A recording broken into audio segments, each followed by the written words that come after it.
Oh, what is the upskis, everybody? Welcome back to another episode of the GXWrestleCast. We're on episode 123 of my wrestling recap show, where once a week I go through all of the major WWE and AEW shows, give you the recap, give you the review, let you know what's going on storyline-wise in both of the companies, and at the end of the show, I give out my 3 stars of the week, awarding my 3 favorite matches that I witnessed with my eyeballs that week.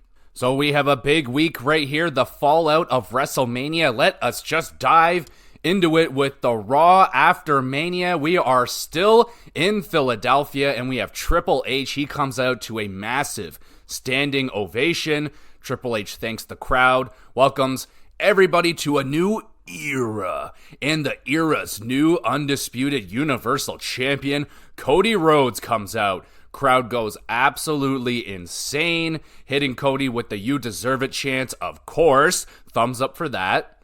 Triple H then shares a very lovely video tribute for Cody, showing his path to finishing the story. That video package was very, very touching.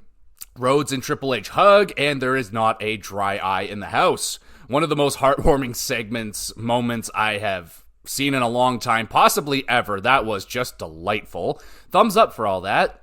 Cody regroups like a champion. He asks the crowd what they would like to talk about. First, Cody asks Samantha Irving to announce the new champion, and Samantha crushes it. As always, gets a huge pop, and well done, Samantha. Thumbs up for her.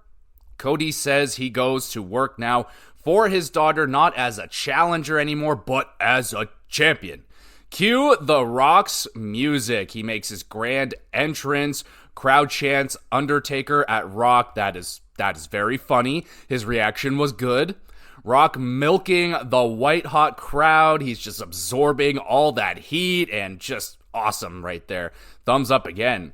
Rock and Cody show off their new title belts to the crowd. The Rock was given the Muhammad Ali People's Champion, which is really nice. Got the Brahma Bull and all that stuff.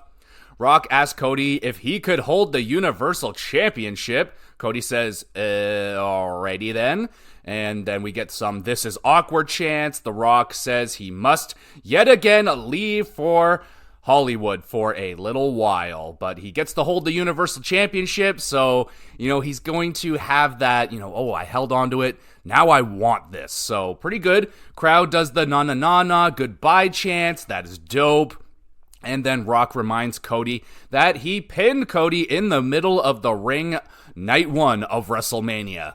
Cody tells Rock he's the people's champion. Rock hands something to Cody, whispers in his ear, "Don't break my heart." Okay. And yeah, that was just a awesome commercial-free segment. Unreal electric crowd, an emotional moment with Triple H and Cody. Fantastic heel promo from The Rock again, and to be continued feud between Rock and Cody. I cannot wait to see whenever they reignite this rivalry. It's been really fun so far, and I'm honestly really sad to see heel Rock go. Thanks for the boost in ratings and bringing all the fans in, all the extra sellouts and stuff. Double thumbs up for this segment, and yeah, like the first hour commercial free, that is huge. Especially for me, because I hate commercials. We move into the first match of the night. It is Shinsuke Nakamura, who I was like, wow, I kind of forgot, he was just not at WrestleMania, period. There's nothing for Shinsuke. And he is going up against the NXT champion, Ilya Dragunov. What? Nakamura taking numerous German suplexes. He rolls through one, delivers a Kinshasa to the back of Dragunov's head, but the champion kicks out. Ilya nails a H-bomb and Torpedo Moscow, pins and wins. Man, really looked like Shinsuke was blindsided here by the strong style of Dragunov. When he took that H-bomb, he was just like, why am I doing this? Why is this my job now? But it looks like we may have finally found an opponent that's going to drag a stiff match out of Shinsuke and Dragunov. I am excited. I would like to see more of this, please, but I don't know if we will. This may be a tease, but that was delightful. 7 out of 10. We have the Judgment Day. They introduced Mommy Rhea Ripley to celebrate her successful title defense at WrestleMania. Dom Mysterio is booed to oblivion as Rhea Ripley is cheered. That's great. Then they introduce the new World Heavyweight Champion, Damian Priest, to new badass music, and You Deserve a Chance. Very nice right there. I'll hit that with a thumbs up. Priest and Ripley, calling themselves the Terror Twins, raise the World Championships. Out comes R-Truth. He pops in, raising his new Raw Tag Team Championship, and he is just so happy he brought the tag titles back to Judgment Day. Damian Priest flips the fuck out, tells Truth to get the hell out of here. Other half of the Raw Tag Team Champions, The Miz, arrives, tells Truth he is not in the Judgment Day. I repeat, not in the Judgment Day. Truth and the crowd argue. McDonough challenges Truth to a match. R-Truth offers a 6-man tag match with his partner you cannot see. Judgment Day attack Awesome Truth. Judgment Day reaching a new level of power in this moment here, now with all the gold, not technically the Raw Tag Team Championships, but still. R-Truth, as always, a absolute treasure throughout this segment. Awesome, entertaining segment right here. Thumbs up. We move on to the 6-man tag team match, potentially. It's Miz and R-Truth versus McDonough, Dom, and Finn Balor. Awesome Truth outnumbered, getting dominated. Who will save them? It's John freaking Cena. Cena, the hottest of tags, hits Cena offense with Truth and Miz. Hit the trifecta, 5-knuckle shuffle, and FUs all around. Cena and Awesome Truth win. My goodness, that was dope. What an excellent way to set up John Cena to come save the day for everybody. I am entertained by this. That was great. Thumbs up. We got Rhea Ripley, as innocent as can be, just hanging out backstage, gets clocked in the head by a steel chair. It's Liv frickin' Morgan with a vicious attack on the Women's World Champion. Oh dear, it looks like we just might have ourselves a little bit of a rivalry. We move on. Indy Hartwell with Candice LeRae versus NXT Women's Champion Roxanne Perez. Roxanne aggressively slaps the shit out of Indy. That was phenomenal. Candice distraction backfires. Roxanne nails the Pop Rocks and picks up a dominating quick W over Indy Hartwell, and that slap was amazing. We move on to the new Intercontinental Champion, Sami Zayn. He is congratulated by his homie Jey Uso before Sami goes out to a massive pop from the crowd, and You Deserve It chants. Thumbs up again. Sami, humble as always, praises Gunther's unbelievable reign as the champion. Zayn thanks many people. Imperium, Vinci, and Kaiser, they come out to yuck the yum, interrupting the moment, looking to teach Sami a lesson in proper championship attire. Chad Gable comes out to back up Sami Zayn. I mean, I feel like Imperium's biggest beef with Sami Zayn is his fashion sense, so that's interesting, but a great moment here for Sami. We get a Sheamus promo video. Looks like he isn't going to AEW after all.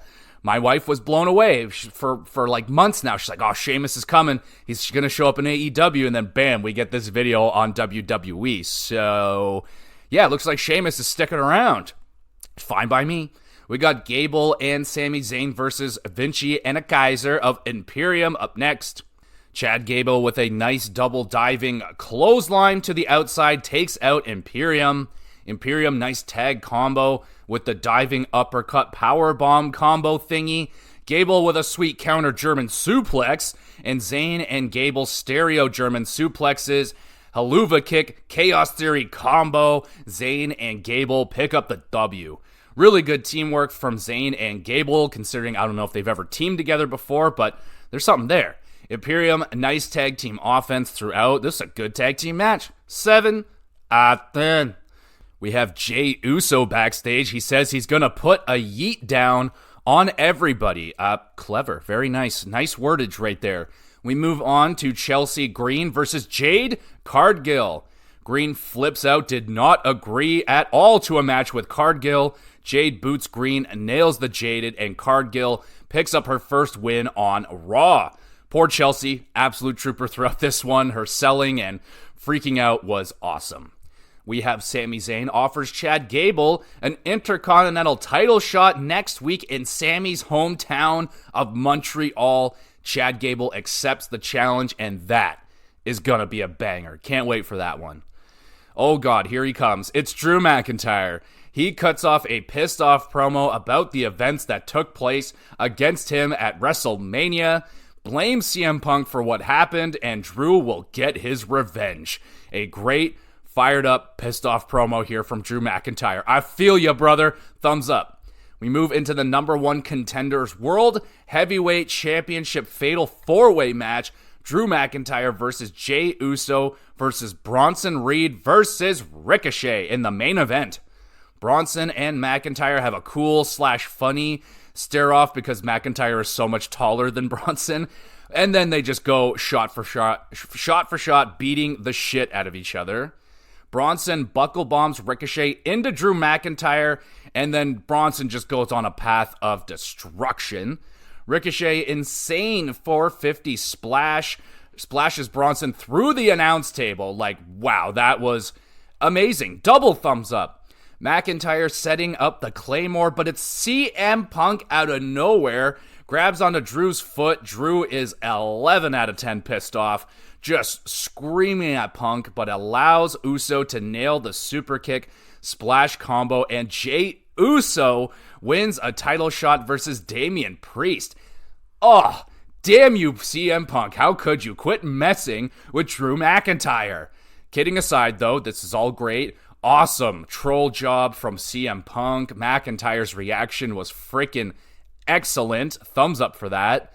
The match was also great. Ricochet and Bronson Reed shining throughout the match, filled with high spots. I mean, my goodness, so many good spots. Table bumps were brutal, looking in a good way. I mean, they just big crashes, just awesome explosion of the table. 8 out of 10. This was a great main event match. Uso could be a good first opponent for Damian. I guess it depends on how many super kicks we get in that match. CM Punk is laughing his ass off at Drew McIntyre as the show ends. A familiar visual right there for Drew McIntyre. Oh boy, and that is the end of the show. A fantastic Raw following up a WrestleMania 40. Opening segment was an amazing emotional roller coaster, commercial free. New champions, Zayn, Cody, Priest, and Awesome Truth, all getting their flowers throughout the show, and retaining champion Rhea Ripley also shown appreciation from the amazing crowd. Funny moments, storyline building looking really good with Gable and Zayn, Rhea Ripley and Liv Morgan, and Damian Priest versus Uso sets up some pretty nice looking matches there. Lots of star power on this show. You got The Rock, Triple H, John Cena appeared, like, oh yeah. And the wrestling was good throughout as well. Really liked the NXT cameos with the champions showing up.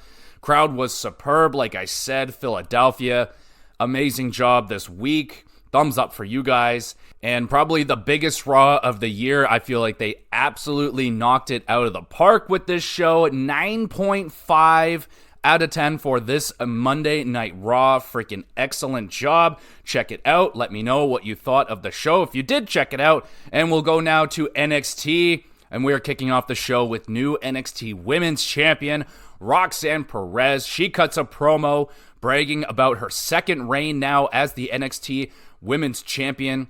Teases that she is going to SmackDown at the draft. Lyra Valkyria arrives, the former champion, with her arm in a sling, demands her championship rematch for the title tonight. Tatum Paxley arrives, wants to step in for Lyra, but Lyra pushes her away, and Paxley is tired of being denied, slams Valkyria hard, shoulder first into the steel steps. Roxanne is like, that was pretty cute. Out comes Natalya. She challenges the champion to a match for the title tonight. Roxanne says, how about no? Ava comes out. The GM tells Roxanne she will do it and knocks Natty versus Perez for the NXT Women's Championship later on tonight. Good opening. Tatum finally turns on Valkyria, getting that like Mickie James, Trish Stratus vibes from this feud. Not Not as good, obviously, so far, and I don't think it's going to reach the heights that the Mickie James-Trish Stratus feud did, but not bad so far. We move on. It's Frazier and Axiom. They will get one final shot at Breakker and Corbin for the NXT titles. Axiom and Frazier decide they will split if they do not win the titles tonight. Oh, baby. Chase U, class is back in session. Yay. And it's quickly ruined by JC Jane, who reveals Mr. Chase placed a huge wager on Thea Hale to win at Stand and Deliver. It didn't pay out. Thea did not win the match. Thea Hale is pissed off at Mr. Chase, storms out of the class. Mr. Chase, what the hell are you doing? You didn't learn anything from your gambling woes. Way to go, a-hole.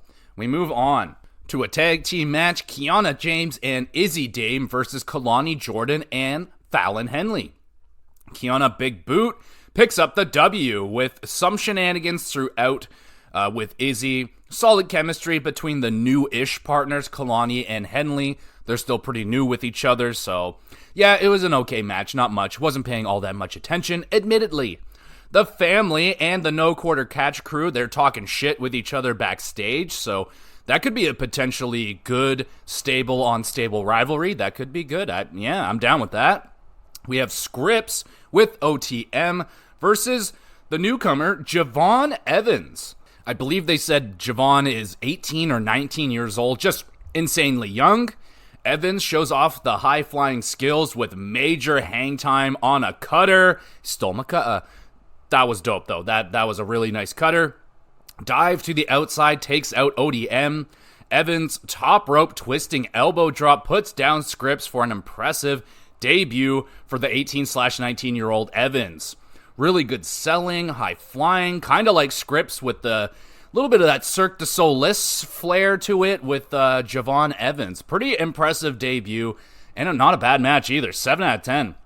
Got a pretty good opponent there with Scripps because they're both got similar high flying. There's some good chemistry there. We'll see where that goes. Oh no, here comes Ridge Holland yet again. He apologizes this time to Joe Gacy. Gacy says he understands considering Ridge's huge fall from WWE superstar to WrestleMania panelist. Oh snap. Joe Gacy fucking torched him.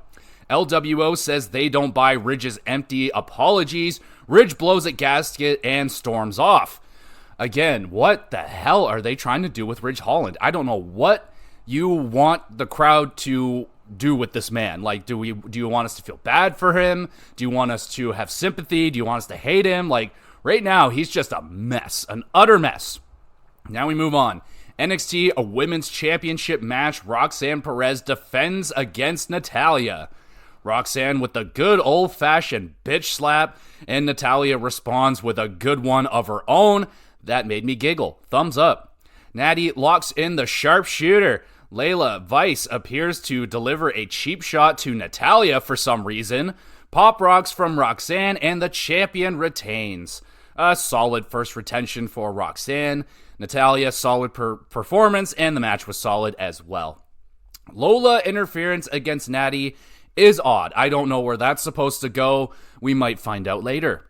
We have Stax and Luca Crucifino with Rizzo versus Miles Bourne and Damon Kemp with the No Quarter Catch crew. Dempsey interference gives Bourne the edge. Nice German suplex dropkick combo by No Quarter Catch crew. The family nailed the shatter machine out of nowhere. While Dempsey is arguing with the referee, Luca and Stax grab the W. Pretty good back and forth tag team match. A little stiffness, some rough bumps. Yeah, I'm digging the chemistry between these two squads. And the reaction of the commentary when they hit the shatter machine, they're like, oh, they hit that move. It's like, oh, shit, that's FTR's finisher, dog. I don't know if you're allowed to do that. We have the North American champion, Oba Femi. He cuts a promo. His confidence very high after a successful title defense at Stand and Deliver. Oba gets interrupted by a normally clothed Ivar. Oh, shit. Ivar wanted in on the North American triple threat match. Oba shrugs off Ivar's challenge with a headbutt. Brawl breaks out. It's Ivar standing tall with the North American Championship. Oh, baby, yes. This excites me. Ivar has done nothing but impress me every single match he's had as a single star. And yes, he needed a rebranding out of the Viking thing to give him a serious chance to be a contender as a champion. And yeah, I like this move to NXT for Ivar. I thought he was doing just dandy on Raw, but sure, you can send him down. He might come back up at some point, but I am excited to see what Ivar's going to do this time in NXT. We move on. It's Brindley Reese with Enofe and Blade versus Jada Paka with ODM. We get a nifty cartwheel lariat by Reese. Paka hits a nice hip check to Brindley's head for the victory. A solid quick match for two rising women in the division. Paka kind of rough and tough performance. Reese showing off some innovative offense. So yeah, hoping to see these two flourish a little bit more this year. We move on. Lola Vice is flipping out backstage. Sol Ruka tells her to chill the fuck out. Lola does not chill the fuck out. And we move on now to the main event match. NXT Tag Team Championships on the line. Braun Breaker, Baron Corbin defending against Axiom and Nathan Frazier for the final time. Breaker hits the ropes with that crazy speed and runs through poor Axiom. I love it. Thumbs up. Axiom gets some revenge with a nice springboard dive into the Wolf Dogs. Breaker catches Axiom into the strongest slam, hits the military press slam, but Axiom kicks out of that. Wow. The Dogs nail Frazier with the Steiner Bulldog. Axiom makes the last second save. And then Axiom, ridiculous golden ratio counter to Braun's spear, just kicks his freaking head off. Thumbs up. Breaker almost breaks Corbin with a spear, and then Braun just adorably concerned about his partner's safety. He's like, "You okay? Are you okay?" And then we move on. Breaker kicked out of the ring. Corbin hit with a Phoenix Splash, and new NXT Tag Team Champions. It's Axiom and Nathan Frazier. Wow, that was a banger of a match. I can see why why the Wolf Dogs didn't lose during WrestleMania weekend. I think they just want to give Breaker as much spotlight as possible before the big call-up, because I think Braun Breaker could become the next big one in this company. I'm feeling it. Breaker's explosive speed and power, just stupid impressive, so fun to watch.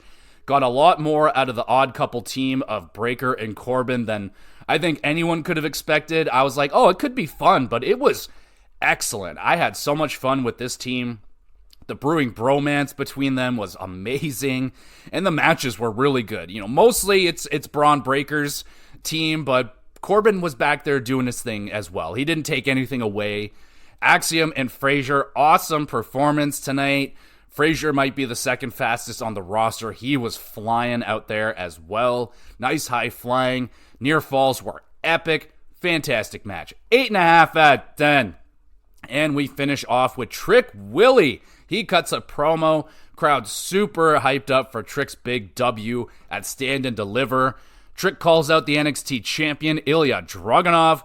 The champion arrives. He praises Trick for what he's become, but denies Trick's challenge for the championship. Ilya offers instead a title match in 2 weeks. If Trick loses, he has to leave NXT. Trick accepts immediately and then gets blindsided by Carmelo Hayes. Carmelo tells Trick they are fighting in a steel cage next week. This ain't over. Oh snap. And that is the end of the show. Good first NXT of the season, setting up the landscape for what could be the year of NXT. Trick and Mello. Clearly that is not done yet, which is fine with me. Oba and Ivar sounds like a great pairing right there for a match. NXT should be a better spot for Ivar as a singles. Should get some more spotlight, get some more time, maybe not get lost in the shuffle. I don't think he'll become the champion, like defeating Oba or anything, but he's going to have some banger matches down here. No quarter catch crew versus the family. That could be good as well. Lola Vice and Ridge Holland, I will admit that doesn't interest me very much at all. Lola Vice, I like her, but right now I don't like what she's doing. Some of the newer faces looking to break out here with Sol Ruka, Jada Parker, and Javon Evans. They have some pretty damn good potential. I'm rooting for them. Wrestling was solid throughout with a banger. Possible final match for Breakker in NXT. I don't know if we'll see him back here, but man, this guy is amazing. If that's it for Bron Breakker, one of the best runs in NXT that I've seen. 7.5 out of 10 for NXT this week. Now we roll into SmackDown in Detroit. We have the new Universal Champion Cody Rhodes. He cuts a promo discussing The Rock's interruption on Raw this week.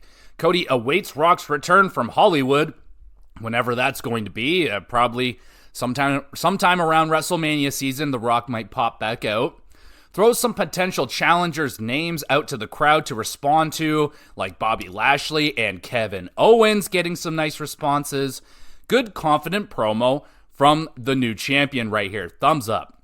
We move now to a triple threat match with the winner advancing to a number one contenders match for Cody's championship.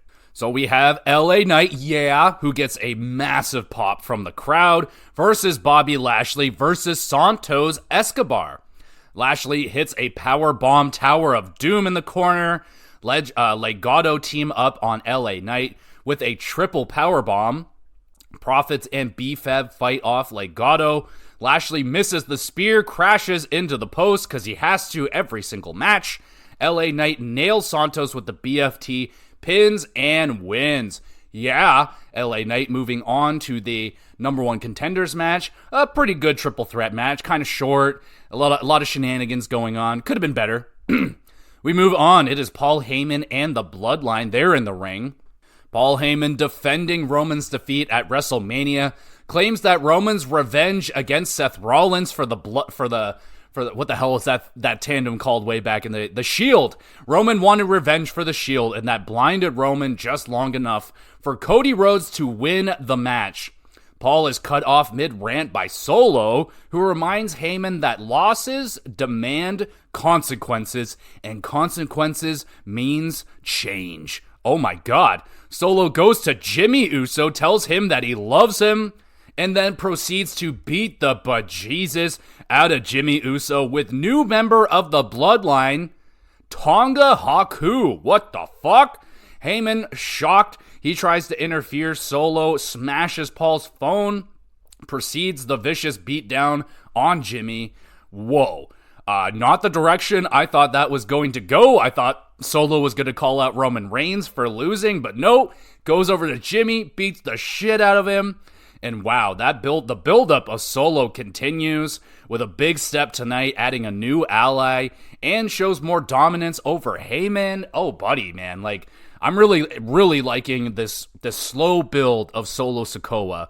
Eventually, we got to get to that spot, right, where he blows up on Roman and tries to take down the Bloodline. Wow, I think they're doing a really fucking good job right here. Thumbs up, good segment. We have Cameron Grimes. What's up, dog? Oh no, he's about to get destroyed by Bron Breakker. Oh no. Cameron is turned inside out with the speedy lariat of Breakker. Braun's anti-air slams Grimes, nails the spear, and Breakker wins with ease. An impressive quick teaser for Bron Breakker here. Poor Cameron Grimes. That guy deserves better. He's fantastic. Maybe he should go back to NXT. He has a lot of unfinished business there, I think. Anyway, new WWE Women's Champion Bayley cuts a promo. You deserve a chance from the crowd, of course. Thumbs up. Bayley thanks the fans, says the women's locker room is the most talented she has ever seen and been in. Cue Tiffany Stratton being her obnoxious self, interrupts Bayley's moment, demanding title shots. Naomi arrives to shut up clueless Tiffy. Pretty good little segment right here. I am excited for Tiffany Stratton. We got Paul Heyman getting intimidated backstage by Tonga Haku and Solo. Poor Paul Heyman is absolutely mortified. We move on now to Tiffany Stratton versus Naomi with Bayley. Nasty running double stomp from Tiffy. Kind of caves in Naomi's face a little bit. Stratton not going to take Naomi's ass in her face twice. Hits a nice counter Alabama slam. Goes for the moonsault, but Naomi avoids it. Jackknife pinfall, and Naomi picks up the big W. Good competitive match, both women getting equal offense in, Tiffy, vicious performance, and good chemistry with Naomi. 7 out of 10. Here comes Logan Paul, where he doesn't come, he's just a video plays of Logan Paul gloating about his impact on the success of WrestleMania, taking a lot of the credit and all that stuff. Usual Logan Paul things. We move on. Chelsea Green and Piper Niven, she's back, versus Jade Cargill and Bianca Belair.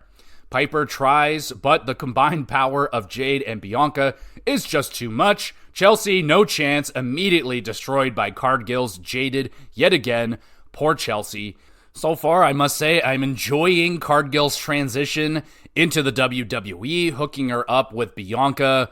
Makes for an insane team, but I must ask, how long until these two clash? Like Bianca versus Jade Cargill, that is a money match right there. How long do they wait until that match goes down? We move on. It is Kevin Owens. He steals a microphone, cuts a promo, steals a Detroit Lions customized championship belt, knocks some CM Punk merchandise off the table, all while talking shit before his entrance. Kevin Owens. You the best, dog. You the best. Thumbs up for that. Main event time, baby. Triple threat match. Kevin Owens versus AJ Styles versus Rey Mysterio. Damn. Kevin Owens, awesome double German suplex. Thumbs up for that. Mysterio, a beautiful counter out of the monkey flip into a hurricanrana on Styles. That was just nutty.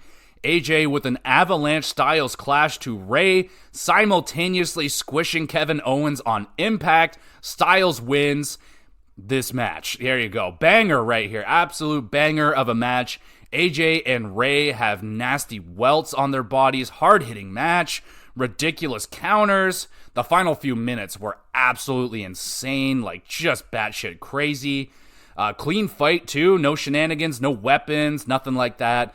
That was a banger. 8 out of 10. Really enjoyable main event.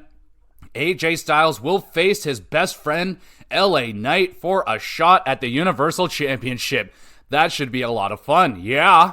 And that's the end of the show. WWE absolutely on fire with a banger SmackDown after Mania, crushing it this week. Wrestling was very good. 2 triple threat matches. New champions Cody and Bayley getting their flowers. That was great. Bloodline drama gets even juicier now with Solo and Haku attacking Jimmy and making Paul Heyman terrified. How long until we see Roman Reigns come out of the woodworks, though? We get a nice tease for the potential future of WWE with Jade Cargill and Braun Breaker. Detroit crowd was awesome. Thumbs up for you guys. 8.5 out of 10 for SmackDown. And now we head back to the land of AEW. I took a week off from the programming because of all the WrestleMania stuff, but hey, I'm back. I'm back for Dynamite in West Virginia. We start off the show with Samoa Joe getting blindsided by Swerve Strickland on the entrance ramp, looking for revenge for Joe's brutal beatdown from last week. I missed this. Both men crash through a table, and Joe is very slow to get up. And yeah, just a little bit of chaos here to start the show. And we slide now into the TNT Championship match. It is my guy, Edge. I refuse to call him Adam Copeland. It's always Edge defending his championship against Penta, which I was like, oh shit, this is exciting. We get into the match. Penta is playing mind games with Edge, hits a spear on him out of nowhere, double stomp off of the top rope, but Edge is able to kick out of that. Edge, nice electric chair facebuster thing, and then locks in the Educator. And yeah, see, AEW, you didn't know what to call that move. I think they're like, oh, it's a modified sharpshooter. I'm like, no, it's the Educator, god damn it. Edge counter power slam onto the apron and then accidentally blasts Alex with a spear. And I told my wife while this was going on, I'm like, literally, I never acknowledge Alex as, I usually say who people are with, and Alex is always with Penta or whoever he's out there with Penta's group. And I never acknowledge him because he doesn't do anything. He's just a straight up hype man. Doesn't get involved with the matches. He's just there to kind of get the crowd going. But this time, he eats a spear, and that makes me giggle. We got Penta. He's pissed off. He nails a Avalanche Code Red. Penta's springboard countered into a anti-air spear from Edge. Pins and wins. That was a sick finish. One of the nicer mid-air spears. Yeah, I like that. Thumbs up. Penta, one of the AEW stars I was truly excited to see Edge face. And yeah, it was pretty damn fine. Penta slowing down his pace. Not as much high flying as I wanted. I really wanted Penta to be Penta and fly around doing his thing, but he slowed it down for Edge. I don't know if it was because of Edge, but ramped up throughout the match. Nice counters from Edge. Yeah, it was still a really good match. 7.5. And then the lights go out. Julia Hart appears and Brody King with the sneak attack on Edge. Willow Nightingale arrives, goes after Julia Hart, and Edge takes out Brody. All right, that's interesting. We could get a team up with Edge and Willow Nightingale. Wink, wink. We got Jericho, Hook, and Shibata. They're getting interviewed backstage. Jericho's going over the game plan and stuff, and then Shibata is using his phone translator. He tells Renee, "I like your necklace." That shit is hilarious. Keep that up. Thumbs up. Loved it. We got the new Ring of Honor champion Mark Briscoe and the former champion Eddie Kingston backstage. So that's how that shit went down at the Ring of Honor Supercard. I only had a chance to watch like the first hour of it. I commend you, Ring of Honor, for putting on a pay-per-view the night before the WrestleMania weekend and stuff, but I just did not have time to watch it all. I really want to carve out some time and watch Athena's match because, man, I really am a big fan of Athena, and I just haven't been able to watch her. I just don't have enough time to get in some Ring of Honor wrestling, but whenever I get to go live, I get to see Athena and her Ring of Honor, which is great. All right, back to this match. We got the new Ring of Honor champion, former Ring of Honor champion, and then Edge absolutely gassed from the match he just had. He's just, oh my god. And then Willow Nightingale and Hathaway arrive, confirming their alliance with Briscoe and Kingston. And just quickly at the end there, freaking Hathaway apologizes to Eddie Kingston for saying that he smelled of Burger King and Newports. That just caught me off guard. I had a good old giggle about that. Now we move on to the very controversial segment of the show. I heard a little bit about it before I watched it, but yeah, let's just dive into this segment and we'll break it down. So, the Young Bucks discuss the incident at All In London and actually show the footage of the Jack Perry CM Punk fight backstage, if you want to call that a fight. It was more of a scuffle. But the Bucks trash FTR. They say they won't shake their hands and stuff like that. So, to the video, it is almost essentially what Punk said when I heard the interview of it. What he said went down. Basically, Jack Perry came back after his match. People are just doing their thing that they usually do in Guerrilla, just getting ready. CM Punk was literally getting ready to go out for his match. You see CM Punk come out of nowhere, and he gets in Jack Perry's face. There's no audio, so who said what? We don't know. And yeah, eventually CM Punk shoves Jack Perry first and then throws a punch. They're separated, and Bob's your uncle. That's about all there is to it. Punk says that he yells to Tony Schiavone, or not Tony Schiavone, Tony Khan, that he's a clown and I quit. And then he goes out and has his match, and that's that. So yeah, people are all up in arms about the Bucks showing this footage, or Tony Khan allowing the footage to be shown. Whoever's to blame for it. Now, I understand kind of what they're doing, but it's been 8 months since the incident, so to show the footage now is just like, and I understand why the Bucks are doing it in their current role, in this gimmick that they're doing as these corrupt EVPs, these half owners of the company, and yeah, I see what they're trying to do with it, but I don't know, it seems to have upset the culture of the locker room even more so, leading to FTR coming out to the ring. Cash is pissed that CM Punk incident keeps getting brought up, and everybody apparently is ready to move on, and yeah, I am too, but We're not apparently yet. So Dax calls the Bucks dictators, tells the Bucks to leave. FTR is ready to carry the ball, and so on and so forth. So yeah, very interesting segment to say the least. The CM Punk fallout through the AEW locker room still is leaving its mark after 8 months. It's still really just the ripple effects are still happening in this company. Not sure if it really does much here for the Young Bucks, even for this heel role. What did they get out of that? So the only thing I really see out of the segment is that, FTR comes out, and it does really make them look like true flag bearers for AEW. I know they're on the side of CM Punk, and they're not everybody's favorite. I'm not even the biggest fan of FTR. I don't really get into the wrestling politics and stuff like that, but yeah, that is the segment. We'll see where this goes. FTR wants to move on from it. We'll see if the company and the Bucks are going to continue. We'll see how this fallout hits the company and how much backlash they're getting if they're going to continue on with this kind of thing. I mean, do you really want to, keep building a story around a guy that's not in your company anymore in CM Punk? So I don't know. It's just I think I'm with the FTR on this one. Just move on from this shit. I don't think it was necessary to show the footage, honestly. So we'll move on now. It's Will Ospreay. He cuts a promo on Bryan Danielson, and bruv is on another level right now. Good promo, thumbs up. And yeah, I cannot wait for Ospreay versus Danielson. It seems like, there's not much more to do. Just kind of have them trash talking each other until we get to this match, and it's going to be a classic. It's going to be fantastic. We move on now. It's Hook, Jericho, and Shibata in a trios match versus Anthony Ogogo. Apparently, he showed up last week, Shane Taylor, and Lee Moriarty. Shane Taylor with one of the loudest chops I have ever heard on Hook, and just in general. That chop was amazing, beautiful, and it was so beautiful. In fact, I've added a new award to the award show, Best Chops of the Year.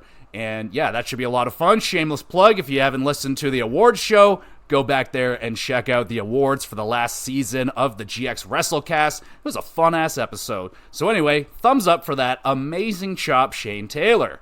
Jericho and Shane are flipping each other off. That made me giggle. Just really reminds me of South Park. Now, this is a deep cut. This is old South Park, but I think it was Clyde Craig, and they go over to his house and everybody just flips each other off. Fucking love that. It just reminded me of that, so I had myself a little giggle. Hook and Jericho arguing with each other, leaving Shibata to fend all for himself. Oh no.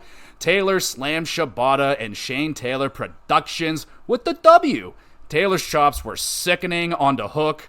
Hook and Jericho's relationship getting strained. It is, again, I'm not really digging the Hook and Jericho stuff, but we'll see where it goes. And also, I mean, I love Lionheart Jericho, but he kind of just transitioned into that, like, I've heard him say numerous times that he never wanted to go back and return to old gimmicks, and here he is doing the Lionheart thing. I don't know. Okay, anyway, solid trios tag. We got Dustin Rhodes with a quick, fired-up promo. He is ready to fight the champion, Samoa Joe. That match was delayed earlier in the show when Samoa Joe was attacked by Swerve. So now we get, here we go. I got to get this name right. Kosuke Okada versus Argenta. Okada with a wicked neckbreaker with the look of utter boredom on his face. That look on his face, I loved it. Even though this is a squash match, Okada, that face says it all, man. Like, he's like, this shit, like, I'm getting squash matches against this talent, and, like, boring. And I'm like, yes, Okada, you're right on the money. Then he blasts Argenta with the Rainmaker for a quick squash W. We'll go with that word. Okada grabs the microphone, accepts Pac's challenge for Dynasty, and then Pac makes his way to the ring, but is blindsided by the EVPs, the Young Bucks. FTR try to help, but they are overwhelmed and destroyed by the Elite. Now, I will admit, my hopes...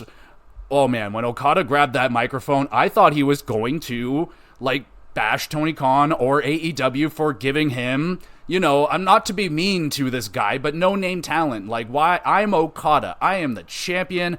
I am one of the greatest in New Japan history, and I thought he was going to cut into the company. Like, no more squash matches. I want real fights.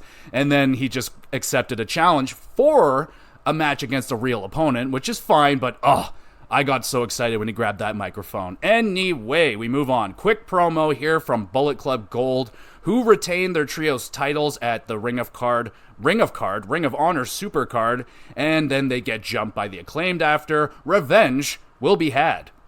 We got Timeless Tony Storm invites Thunder Rosa to a champagne toast celebration thingy. We all know this is going to go bad, so here we go. Rosa, being a bummer drummer, Tony tries to lighten the mood by splashing Rosa's eyes with champagne. It doesn't work. Deonna tries to help Thunder Rosa out, but Thunder has a bad attitude, so Deonna just says, "Fuck you then, bitch, I'm out of here." And yeah, that was fun. Not really. That was just we all saw it coming. The only thing I enjoyed of that was Tony Storm chugging the champagne bottle on her way to the back. That was great. And then we get into a Mariah May match. She's going up against Anna Jay. Mariah throws Anna hard into the barricade. Youch. Nice diving drop kick and hits the hip attack. May using a counter roll-up pinfall to get the W, and Anna, a poor sport, chokes out Mariah after the match, and then out of nowhere, we get Shirakawa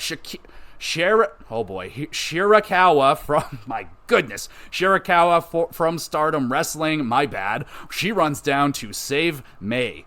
Jesus, here we go again. I got another chance. Shirakawa pours champagne down Mariah's throat and then plants a big ol' kiss right on her mouth. Oh my goodness, I think I might be in love with Shirakawa. That was a dope little moment right there. I'll give that a thumbs up. The match between May and Jay, that rhymes, it was solid. It wasn't too bad. I mean, it wasn't bad at all. It was solid. We move on. It's Mercedes Moné. Oh, fuck yeah. She is interviewed about her upcoming TBS title match versus the winner at Dynasty between Nightingale and Hart. Moné brings up the fact that she lost and was injured in a match versus Willow in New Japan. Then the lights go out. You hear some commotion. It's Julia Hart attacking Moné in the dark. Did that rhyme? Anyway, moving on. It's main event time. Samoa Joe versus Dustin Rhodes. Joe is limping to the ring from the prior attack. Doesn't take long for Dustin to get busted open in this match. I think like maybe a minute, and we got blood. Dustin rallies back for a near fall. Title belt is brought in by Dustin. It backfires. Joe nails Dustin with the belt and wins. Quality effort from Dustin. I mean, I have to give him his props. He's on the older side now. Most people would have retired by now, and he's still going out there doing the thing. It's just not my thing every single week. I just know exactly what's going to happen with a Dustin Rhodes match. It's the copy and paste comeback formula, but it was fine. Joe mostly dominant throughout. Yeah, fine match. Swerve blasts Joe with a kick to the skull and then beats the bejesus out of the champion with a steel chain. Joe is saved by AEW security. He's like, "Go, help me, help me." Swerve and Nana celebrate with Joe's AEW championship as the show ends. Yeah, pretty solid Dynamite this week, headlined by the controversial showing of the Punk Perry incident. I've made my opinions known of this. Entertaining segments sprinkled throughout the show that I felt I was giggling a lot more than normal throughout this one. Turning up the heat between Swerve and Samoa Joe. Just Swerve ain't having it now. He's just attacking Joe whenever, however he wants. And then the TBS Championship scene, that's also looking pretty good. Solid wrestling, the opener with Edge and Penta, that was good. I wanted it to be great, but yeah, solid show overall. 6.5 out of 10. And now we got Rampage. We got Alex Reynolds with Johnny, is it Johnny Hungy? I don't care. I just call him Hungy. Versus Orange Cassidy, the man. Orange looks more disinterested than usual. I mean, he looks pretty down in the dumps, honestly. Dark Order started hugging each other in front of Orange, and this unleashes the rage inside of Orange, and he unleashes that rage on Hungy. Reynolds' stiff elbow drops Cassidy. Love the selling there from Orange. Just drops like a sack of potatoes. Really cool avalanche package stunner from Reynolds, and then Orange, tired of Hungy's shenanigans, hits him with a Stun Dog Millionaire and the Orange Punch. Reynolds takes an Orange Punch as well, with some stank on it though. That thing was mean. And Cassidy pins and wins. Good opening match here. Really enjoyed Cassidy's anger building up throughout, and just Dark Order hugging each other in front of him. That was some good stuff. And that was a good hug. They got in there, they got deep, they tucked it in there, and they held each other with a whole bunch of passion. Would have pissed me off too if I wasn't in on that. I do not blame Orange. Anyway, Reynolds, solid performance. Hungy's shenanigans were a little bit much, but that made it all more satisfying when Orange just beat the shit out of him. We move on. It's Renee interviewing Cassidy now right after the match. He's just like, hi. And then Trent Beretta appears, starts walking towards Orange Cassidy. Chucky T appears behind Cassidy as well, but only to stand with Orange. Oh, thank goodness. Trent is pissed. He asks Chucky if he's his friend or not. Chucky T storms off, and yeah, whose side will Chucky T end up on? I mean, a whole turning for best friends to become heels, like, what do we still call them best friends if they're heel? Like, why not? I mean, they're still best friends. Are they that best friends that Chucky T will follow Trent into heeldom, and then what are they gonna do? Like, fight Orange Cassidy about it? Like, and then what about Trent's mom? Is she gonna turn heel? That would be dope. Like, she starts bringing fucking poison cookies to the ring, or laced with you-know-what, and just mess up people. That could be a lot of fun. I don't know. I'm kind of excited to see how this all shakes out, and honestly, I've been waiting for a very long time for Trent Beretta to turn heel. Honestly, ever since he cut his hair, I've been waiting. I'm like, oh, he cut his hair short. That's a heel thing. So, yeah, I've been waiting for quite some time now, and here we go. It's finally happened. We move on. TBS Championship match. Julia Hart defending against Layla Hirsch. I was like, oh my goodness, I forgot a little bit about Layla Hirsch. She's been gone for a while with an injury, and the house rules for this match is Brody King is banned from ringside. That's cute. Layla dives into Julia. There's a possible head collision there. We get some talking with referee and Julia, and then Julia awkwardly rolls up Hirsch, and Julia retains. So, yeah, disappointing match, to say the least. I feel really bad here for Hirsch. She looked clearly frustrated after this match, like, she fucking banged her hand on the mat. So, I don't know if there was a concussion protocol, possibly, and they just called the match, so I don't know. I didn't hear anything about it, but yeah, something clearly went wrong with this match, so sadly it's just, shit happens sometimes. We got Don Callis, speaking of shit happens, he's flipping out backstage and making Kyle Fletcher break character. He's just cracks a big ol' smile. He can't help it. It is entertaining, it's funny. We move on to Angelo Paca versus Zach Knight with Saraya and Holly Cameron. Brawl before the match begins. Knight impressive leap onto the railing into a diving clothesline. Yeah, I like that. Paca is busted open, possibly by being bitten by Knight. I didn't quite see what it was exactly that busted him open. Saraya and Holly get ejected from the match. Doesn't matter. Zach wicked kick to the dick and a violent power bomb. Paca kicks out of that. Knight delivers a nasty running strike, puts away Paca for the victory. Zachary, who hurt you? My goodness, super aggressive, violent performance. I like that. Oh my goodness. Sorry about talking shit about this guy in the weeks prior. I needed to see this man in the ring, and I'm impressed. The screaming trash talk to Parker all throughout the match. I love it. And Paca, strong selling, got a small comeback in there, but mostly got destroyed. I like this. 7 out of 10. Not bad. We got Kyle O'Reilly. Interview is cut off by Roddy and the Kingdom. Roddy asks Kyle if he wants a title shot. Kyle says, yeah, I would like this. Roddy says, nah. We move on. Jay White with the Ass Boys versus Matt Sydal. Your main event. White fakes an injury, distracting the referee so the Ass Boys can beat the shit out of Sydal behind the ref's back. I like that kind of shenaniganery. When it's smart and clever, kind of funny, all right then. Matt backflips out of a suplex, and then a meh-looking Poison Rana. I mean, it takes two people to hit a nice Poison Rana, but yeah, that didn't look the best. Sydal leaps into a Blade Runner, and Jay White wins. honestly a pretty weak main event match right here. White works Seidel's bad leg a lot, and yeah, shenanigans, sloppy spots throughout. Yeah, just not the best performance overall. And I feel like this looked like a match that had that problem where wrestlers don't have any time to, talk to their opponent and figure out what they're going to do with the match. This looked like within an hour or two, maybe less, probably less, you're like, yeah, you're fighting this guy in the main event. It's like, oh, shit, okay, well, I have 20 minutes to come up with something. So, yeah, kind of felt like that, so I'm not going to, shit on him too much.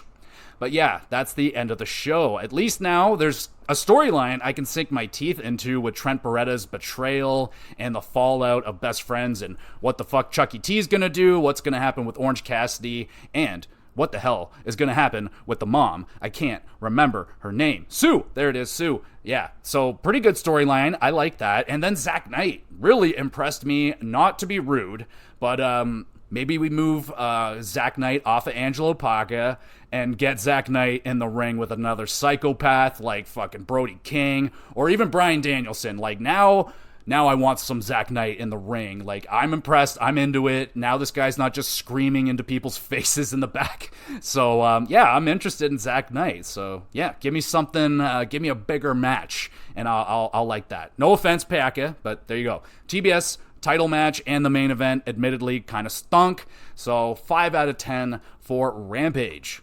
And we finish it with Collision in Kentucky. Danielson and Claudio are proud of their boy Jon Moxley for winning the IWGP World Championship over the weekend. That is impressive. And Danielson is also hyping up his upcoming match versus Will Ospreay. First match of the night is a trios tag team match. House of Black, Buddy Matthews, Brody King, Malachi Black versus Dante Martin, Matt Sydal, and Action Andretti. House of Black, nice kick. Wheelbarrow suplex combo thingy, and then Brody hits a dive and wipes out Top Flight.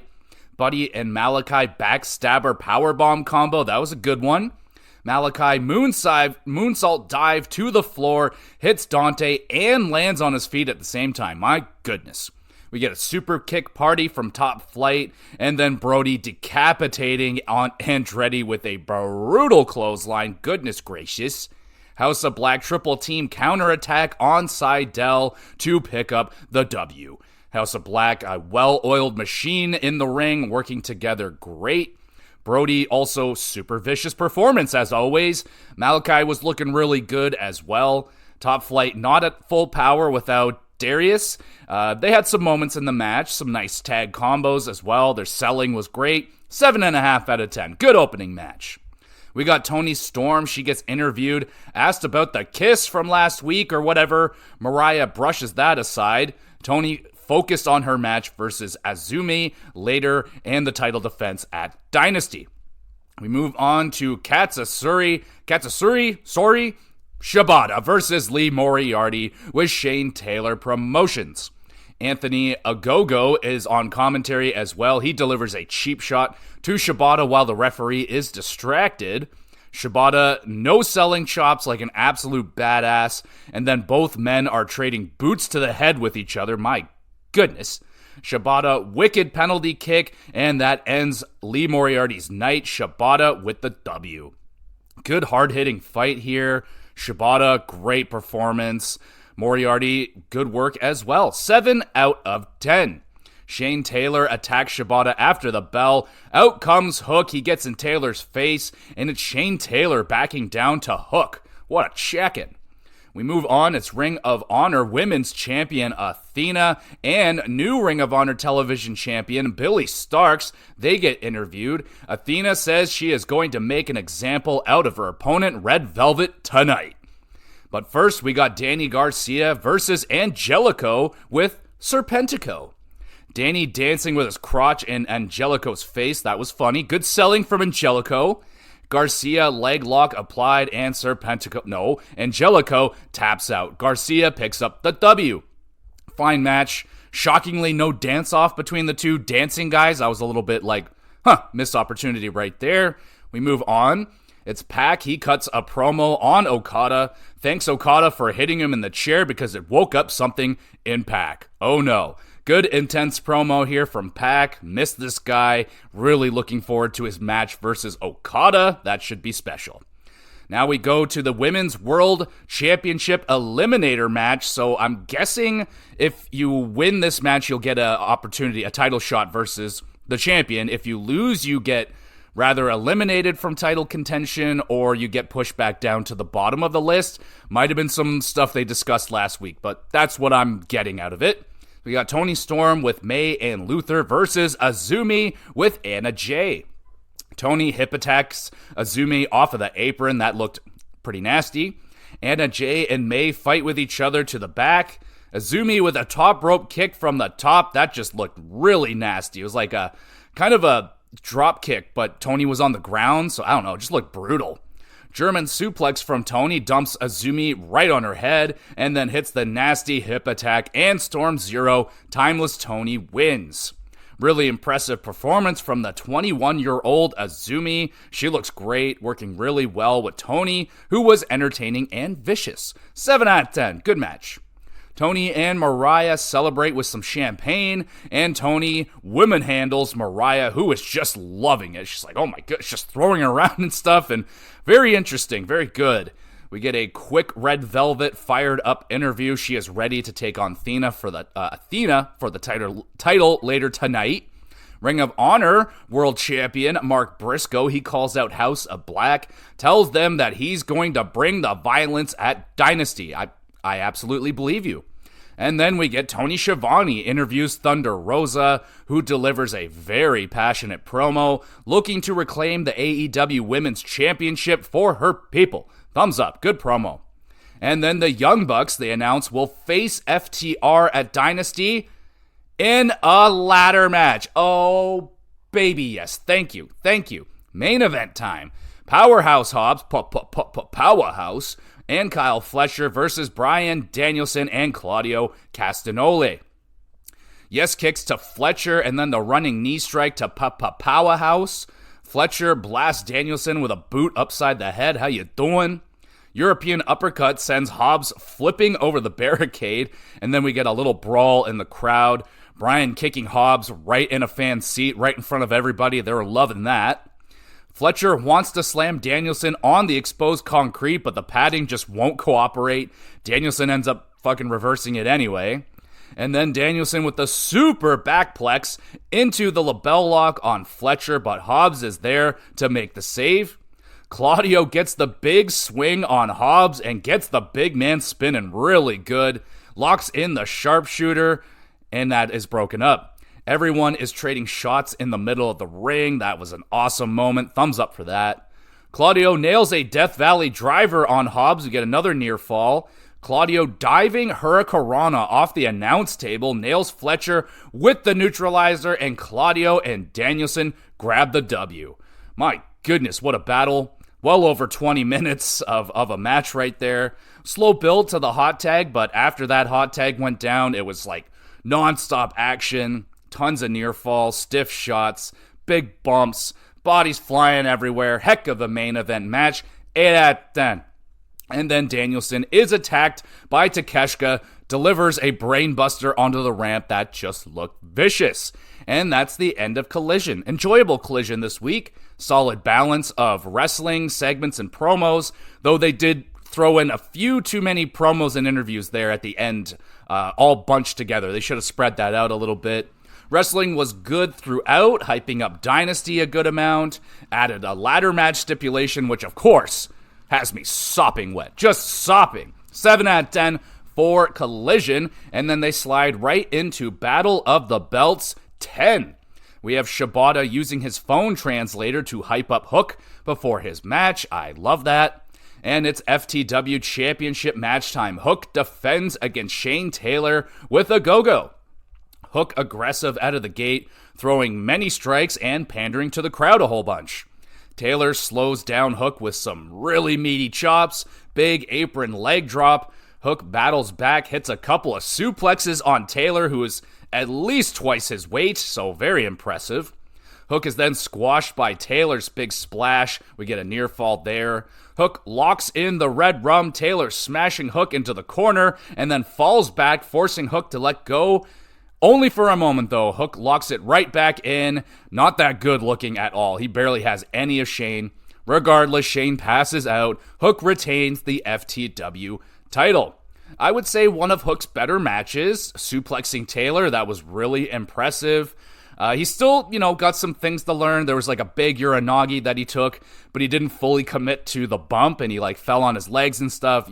Just didn't look that good, but still a better performance than usual. Both were throwing really heavy strikes, especially Shane Taylor's chops. They're just, good stuff. Pretty good match overall. We go now to the AEW International Championship Eliminator match. Roderick Strong with the Kingdom versus Rocky Romero. The Kingdom is very upset with the dancing of Romero. I'm getting what's that movie? This Is the End, and it's like Danny McBride and James Franco. It's like, stop jerking off in my mansion, McBride. He's like, I'll dump loads wherever I want. Dump them here, dump them there, dump them everywhere. And I don't know why that was reminding me of that, but it did. We get Rocky. He mounts a comeback, nails a nice sliced bread. Roddy, more chops and a stiff boot to Rocky's face. How you doing? Rocky nails the sliced bread number 2. Not enough to put away Roderick, though. Roddy nails Romero mid-air with a vicious knee strike, and Strong grabs the W. Roddy whooping some ass out there tonight. Stiff shots and back-breaking offense. Good effort from Rocky tonight. Odds were very stacked against him. He had the Kingdom bothering him the whole time. But yeah, good match. 7 out of 10. And then Kyle O'Reilly, he helps up Rocky, only for Wardlow to demolish Romero with a wicked lariat. That thing was amazing. Roddy knocks out Kyle with a stiff shot, and bam, there you go. Friendship over. Roderick Strong is now enemies with Kyle O'Reilly. That should be a lot of fun. We get Serena Deeb. She calls her shot in a quick promo backstage. Okie dokie. And now it is time for the main event. Women's World Ring of Honor World Championship. Athena with Billy Starks defending against Red Velvet. Velvet, nice moonsault off of the apron, slams down Athena hard. Athena, not impressed, slams Velvet even harder on the apron and nails a stiff corner forearm to boot. Thumbs up, that forearm was vicious. Red battles back, double knees and a nice counter DDT. Velvet with an awesome Avalanche Code Red looking thing off the top. That was crazy. Thumbs up for that. Athena catches Velvet mid-air with one frickin' arm, slams Velvet hard onto the floor, and then kicks her right in the face. My goodness, Athena. Athena nails the Eclipse to retain the Ring of Honor Women's World Championship and is now 50-0 in Ring of Honor. That is amazing. Thumbs up. Awesome match right here. Athena, my goodness, girl. Incredible to watch. So brutally stiff. Her selling, the athleticism, her emotions in the ring are just elite. Amazing. And Athena's confidence, very, very high right now, as it should be if you've won 50 times in a row. And Red Velvet, outstanding effort as well, taking an absolute beating from the champion, rallied back a few times, very impressive counters throughout, some near falls. Hell yeah, this was a banger. 8.5 out of 10. And a really good battle of the belts. Athena and Red Velvet absolutely stole the show. 7.5 out of 10. And now we go to the 3 stars of the week. I got a double 3-star feature for y'all. We're going to do a 3 stars for the WrestleMania weekend, and then we'll just do a regular 3 stars for the week. So let's start with the WrestleMania 3 stars. We'll do some shout outs. Want to shout out Carmelo Hayes versus Trick Williams at Stand and Deliver. Finally, well, the story clearly is not done yet, but Trick having his big moment, his big weekend, and it was a great match. Even greater story. Check that one out. Got to shout out Bayley versus Io for the Women's Championship. Another amazing story told with Bayley and her big year and, reaching the top of the mountain yet again in a great match for Bayley. And a non-wrestling match, 3-star shout out. I have to shout out Samantha Irving, the WWE announcer. She was outstanding at WrestleMania, crushed it. She crushes it every night, but she went all in, all out, all that stuff at WrestleMania. Well done. A thumbs up for you. The official 3 stars for the WrestleMania weekend go to 3rd star, Gunther versus Sami Zayn, Intercontinental Championship match. just a brutal war between two very talented wrestlers. Gunther, one of the great, if not the, probably I would just say the greatest Intercontinental Champion of all time. What a match that was. Second star goes to the 6-pack ladder match at WrestleMania. I love ladder matches. I've always, kind of missed the Money in the Bank being at WrestleMania, and this definitely scratched my itch. You got a lot of impressive performances from the tag team division, which is really, really good right now. Yes, I wanted the Creeds to be in there, but it was still an outstanding match. Good enough for the second star. First star of WrestleMania weekend goes to Dijak versus Josh Briggs versus Obafemi North American Championship at Stand and Deliver. This match blew my dick off. I knew it was going to be good. I didn't quite expect it to steal the whole entire weekend for me. This match was awesome. Really showed off Obafemi and the teases for Dijak winning that championship so many times. Oh, they're just ripping my heart out consistently. But that was my favorite match of the entire weekend. And now for your regular 3 stars of the week. Third star goes to Kevin Owens versus Rey Mysterio versus AJ Styles triple threat match on SmackDown. Oh, I was excited when I saw these 3 names in a match together. That is just a really fun combination. Crazy counters in there. Like, I feel like we have not gotten, have we gotten Rey Mysterio versus AJ Styles? Like, that needs to happen because, wow, I was seeing some stuff in there. The chemistry off the charts with Rey and AJ Styles. You throw in Kevin in there.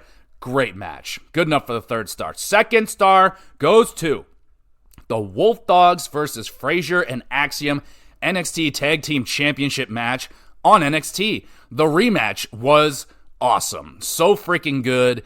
And it might be Braun Breaker's last match in NXT. If it was an absolute banger to go out on. Frazier and Axiom were crushing it in that match. Super good. Can't wait to see what they do with their run.